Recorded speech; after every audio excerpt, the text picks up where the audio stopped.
Ethan stepped into the airport showroom with a slow but confident stride, holding a sun-faded hat in one hand, his boots still muddy from long days working on the farm. The room glowed under bright lights, showcasing gleaming private jets, each a symbol of luxury and affluence. Among this opulence, Ethan stood out, not in a way that commanded admiration, but in a way that drew whispers and judgment. The sharply dressed clientele in the showroom quickly turned their eyes toward him. A few glanced with mild curiosity, but most stares carried skepticism, even disdain. Whispers filled the air. What's he doing here? He must be in the wrong place. Ethan felt the shift in the atmosphere like a wave crashing against him, but he refused to falter. He walked forward, his eyes filled with determination and purpose. In his heart, he reminded himself, "I'm not here to impress anyone. I'm here to make my dream a reality." From across the room, a salesperson named Greg approached, his smile lacking warmth, thinly veiling his skepticism. Greg's eyes scanned Ethan from head to toe, his judgment evident in every glance. "Good afternoon, sir. How can I assist you?" Greg asked, his tone laced with faint sarcasm, as though Ethan had stumbled into the wrong world. Ethan returned Greg's look with a calm smile, refusing to let the judgment rattle him. "I'd like to see the Falcon XR," Ethan said, his voice steady and confident. His gaze didn't waver, betraying the depth of his dream. A dream he had nurtured and researched for years. Greg raised an eyebrow, his lips curving into a mocking grin. "The Falcon XR? Are you aware that it's one of our most expensive models?" he asked, his voice emphasizing doubt. "It's not exactly for everyone." Ethan remained unfazed.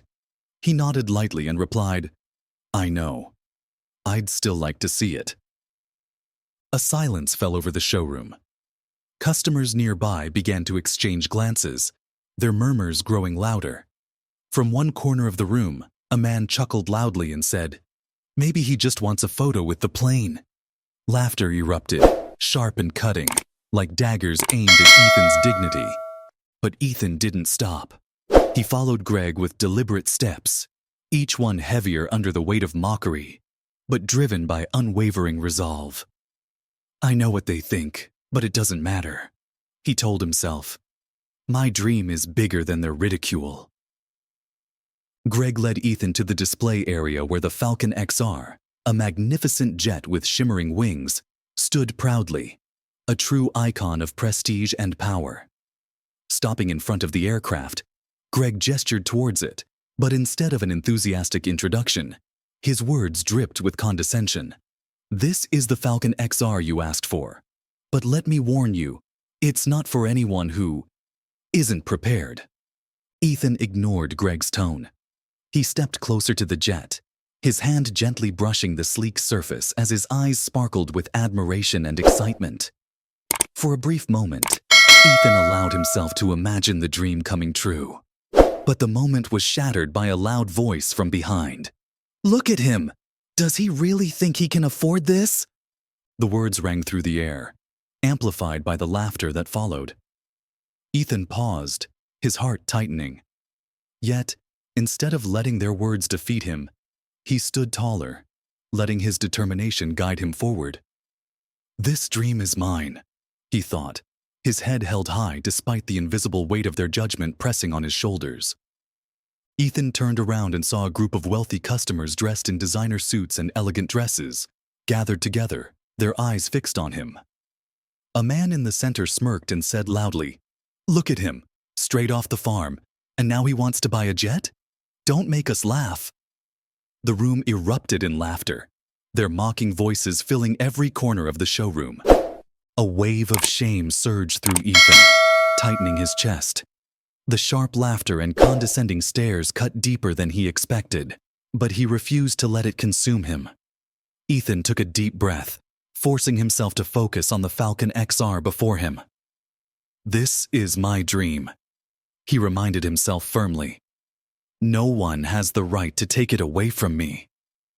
Greg, standing beside him, shrugged nonchalantly, as if agreeing with the crowd. Maybe he's in the wrong place after all, Greg muttered, loud enough for others to hear.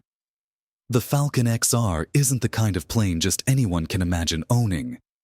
Turning to Ethan, Greg added with a smirk, "We do have more affordable options, ones that might be better suited to your situation." The sting of those words struck hard, but Ethan stood his ground. He turned to Greg, his gaze steady and filled with dignity. "I'm not here to negotiate or to settle for something that fits your assumptions. I'm here to achieve my dream." Greg blinked, momentarily taken aback by Ethan's resolute tone. But before the tension could ease, a woman in the crowd spoke up, her voice dripping with disdain. "He doesn't belong here. He's probably just here to take pictures to show off to his friends back home." The laughter swelled again, louder and more cutting this time. Ethan felt the weight of judgment pressing in from all sides, as if the entire room was trying to force him to retreat. But he refused to give them that satisfaction. Despite the pain of their words, he moved forward, his gaze fixed unwaveringly on the Falcon XR. "Let them think what they want," he thought.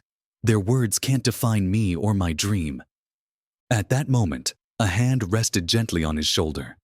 Startled, Ethan turned to see a man with a warm smile standing behind him. "Ethan? Is that really you?"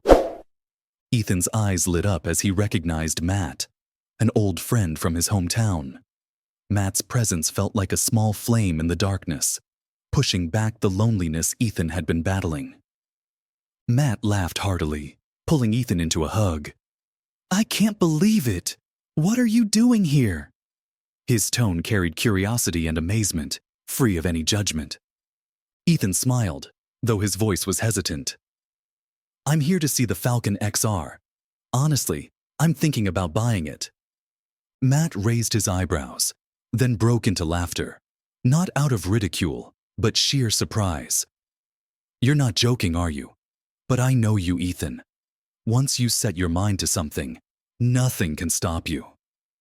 Matt's words felt like an unexpected source of encouragement, easing the burden in Ethan's heart. But as Ethan glanced around, the judgmental stares and murmurs of ridicule still lingered in the air. He knew this was only the beginning. With a reassuring smile, Matt placed a hand on Ethan's shoulder once more. "I never expected to see you here, Ethan, but it's amazing. So what's the plan with this jet?" Ethan straightened, his voice carrying newfound conviction. "It's part of a bigger dream, Matt. Something I've been working toward for a long time." Ethan looked Matt in the eye, as if finding a kindred spirit amidst the cold, judgmental atmosphere surrounding him. "I want to buy it, Matt. I know it's a big dream, but I've worked my entire life to make this happen." Matt was silent for a moment before breaking into a loud laugh, not mocking like the others, but filled with admiration. "I've always known you to have big dreams, Ethan, and I respect you for chasing them." Matt's words felt like a warm breeze cutting through the cold tension. Ethan's resolve grew a little stronger, but the judgmental stares from around the room still lingered. Across the room, Greg stood with his arms crossed, smirking. "So, you actually think you can buy this plane? Don't waste our time." Ethan turned to face Greg, but this time there was no hesitation in his eyes. "I've already told you, I'm here to buy this jet. I don't need your approval, and I certainly don't need your permission." One of the nearby customers burst into laughter and stepped closer, his voice dripping with sarcasm. "Buy a jet? Maybe you should stick to your tractor. That's more your speed." The laughter around the room swelled again, sharper and louder, as if trying to crush Ethan under its weight. Matt took a step forward, his eyes flashing with anger. "Ethan, you don't need to prove anything to these people. They have no idea how hard you've worked." But Ethan, instead of retreating, took a deep breath. "They don't need to know," he said firmly. "I'm not here to explain myself to anyone. I know my worth, and that's all that matters." His words were slow and deliberate, carrying a weight that silenced even the loudest voices in the room. An emotional shift. Though Ethan's words were resolute, deep down, the pain lingered. The mocking laughter and cruel comments felt like an invisible burden pressing on his shoulders. For a fleeting moment, he wondered to himself, "Do I even belong here?" Greg, sensing another chance to provoke him, stepped closer, his smirk widening. "Let me guess, you're going to pay for this with a basket of potatoes or a herd of cows?" His words, sharp as knives, cut deep into Ethan's pride. Ethan didn't respond right away. Instead, he pulled out his phone, his movements deliberate. "Noah, son, I need you to come here," he said, his voice steady but filled with emotion. "I can't let them treat me like this. Not after everything I've worked for." The showroom doors swung open, the sound echoing across the now quiet space. A tall man in a sleek black suit walked in, the light from the glass reflecting off his sharp features. Noah, Ethan's son, strode confidently into the showroom, his commanding presence drawing every eye in the room. Ethan, standing in the middle of the showroom, felt a wave of pride and relief wash over him as he watched Noah approach. "You're here," Ethan said, his voice catching with a mix of gratitude and strength renewed by his son's arrival. Noah walked up to his father, placing a reassuring hand on his shoulder. "I've heard everything," he said, his voice calm but piercing. "No one has the right to disrespect you just because you're different from them." Noah wasted no time. His sharp gaze turned directly toward Greg, who now looked less certain of himself under Noah's intense stare. "You're the one who disrespected my father, aren't you?" Noah's voice was calm, but carried a weight that made Greg hesitate, his confidence beginning to crumble under the unexpected confrontation. Greg, though trying to maintain his composure, faltered slightly as his voice wavered. "I'm just doing my job. Your father, he doesn't exactly look like a real customer. And, well, we need to focus on serious buyers." Noah didn't flinch. He took another step closer to Greg, his tone deliberate and commanding. "Your job is to serve customers, not judge them. My father has worked his entire life to be here today. He has the same right as anyone else to be treated with respect, and your behavior is absolutely unacceptable." The other customers, who had been mocking Ethan earlier, began to step back. Some avoided Noah's gaze, while others stood frozen, their embarrassment clear. The atmosphere in the room grew tense, and the focus shifted squarely onto Greg, who now appeared far less confident. Greg tried to fight back, his voice becoming sharper, almost defensive. "You can't just walk in here and stir up trouble. This isn't my fault. Your father doesn't belong here." Noah didn't let Greg continue. He raised a hand to stop him, his expression icy. "Be careful with your words," Noah warned. "I'm not just here to defend my father. I'm here to make sure this kind of behavior never happens to anyone else again." A new voice breaks the tension. From across the room, a firm but calm voice spoke up, breaking the suffocating silence. "I have something to say." All eyes turned toward the back of the room, where Patricia, a longtime employee of the showroom, stepped forward. Her face showed determination, though her voice remained poised.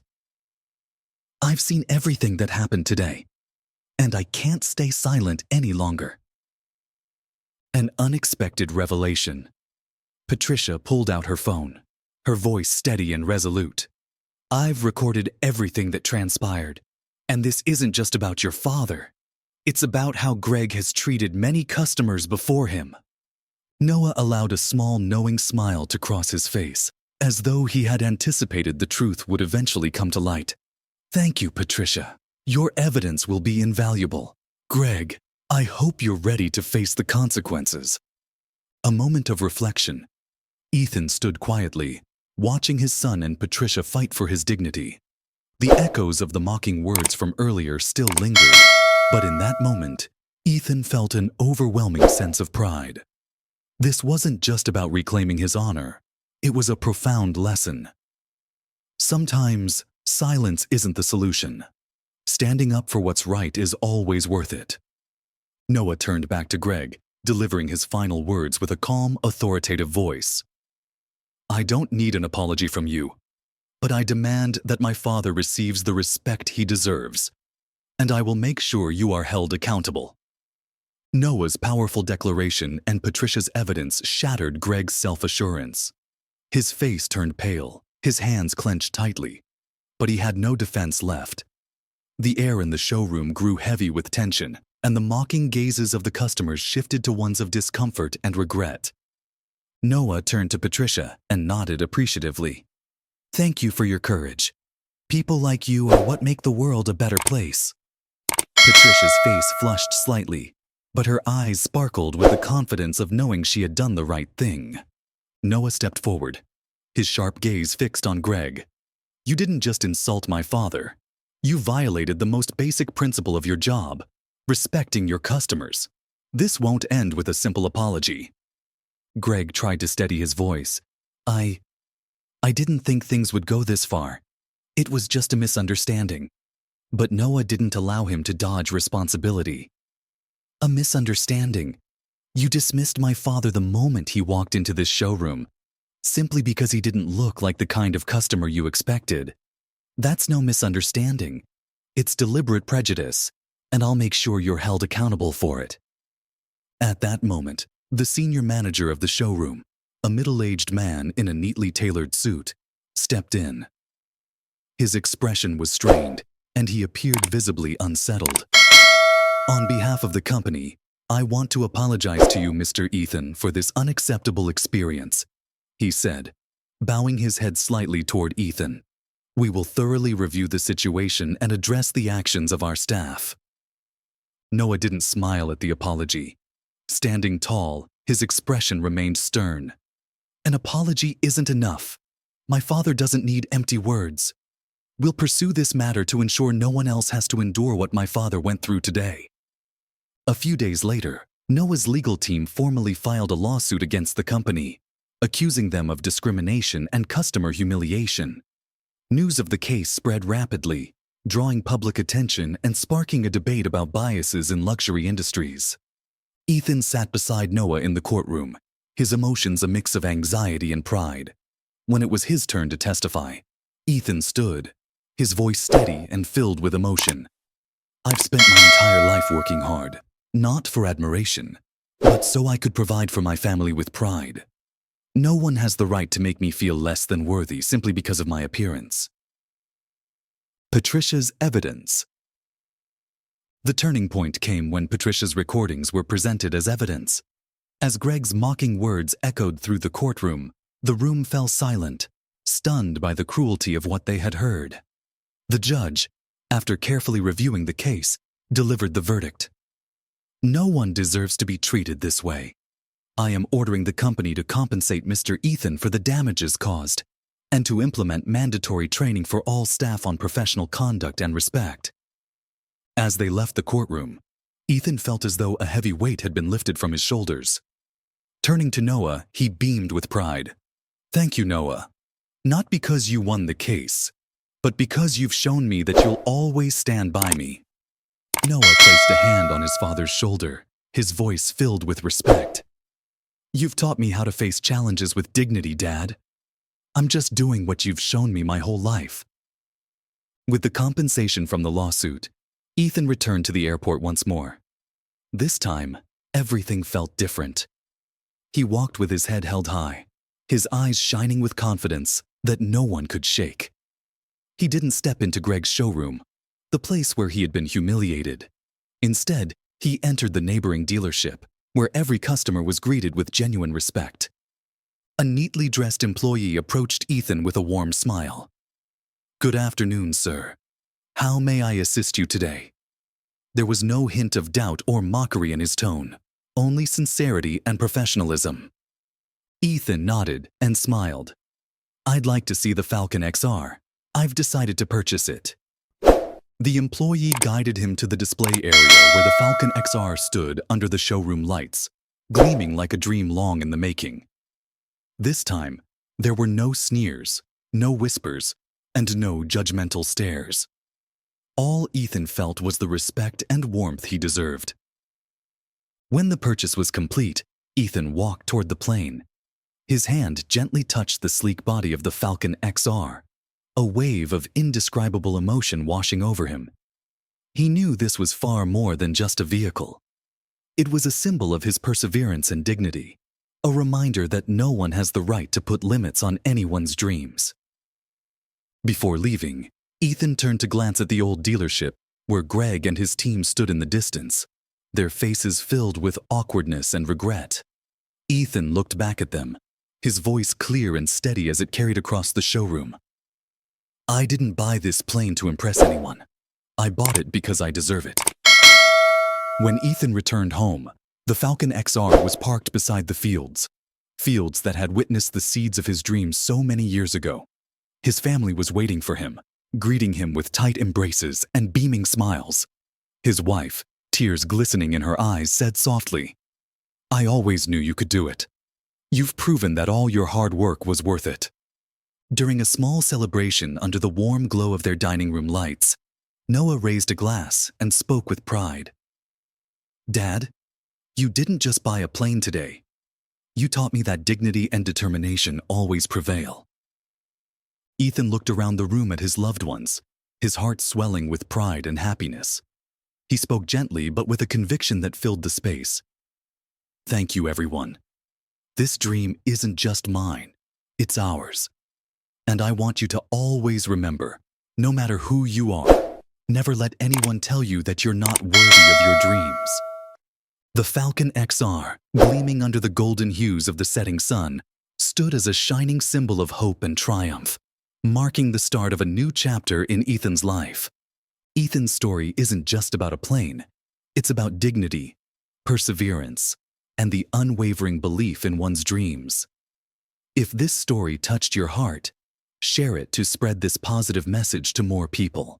Don't forget to like, comment, and subscribe to our channel to keep following inspiring stories like this one. Thank you for watching, and we'll see you in the next video.